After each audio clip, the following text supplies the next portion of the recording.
Whether you're traveling by plane, train, or automobile this holiday season, millions of germs are coming with you. And while they are impossible to avoid, you can boost your odds of staying healthy by steering clear of the filthiest areas. Dr. Roshini Raj is a gastroenterologist at NYU Langone Medical Center and joins me now. All right, Dr. Raj, this seems like an impossible task. How can people completely avoid germs? Is that even possible? Well, it's not possible to completely avoid exposure to any germs, but you can minimize your risk of actually getting sick from those germs. And so where are the worst places, like in an airport, for instance? So what you want to think about is where are people touching the most? And when you think about those kiosks, when you're checking in and you're touching, or ATMs, any place you're using your hands, you have to assume people from all over the world with all their worldly germs are also touching it.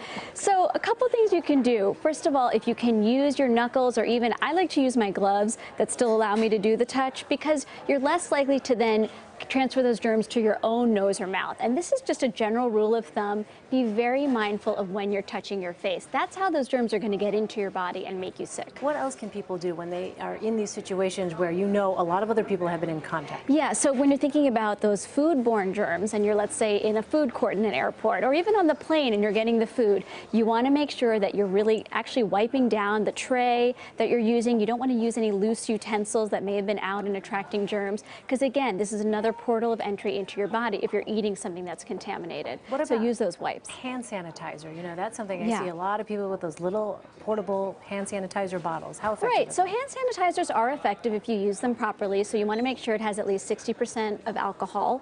You want to get about a dime size amount in your palm and definitely wipe until it's dry. But remember, hand sanitizer isn't the cure-all for everything, and it also can be drying to your skin. And why that's a problem is if your skin is over dry, has little cracks in it, you can get infection that way. So make sure you moisturize after you sanitize. So I think people think about this when they go to bathrooms. There are handrails and all those kinds of places where you might expect to see germs. But rental cars, this is something I had not necessarily thought about. You wouldn't think about it, but again, you know, a lot of people are touching the steering wheel, they're touching the gears.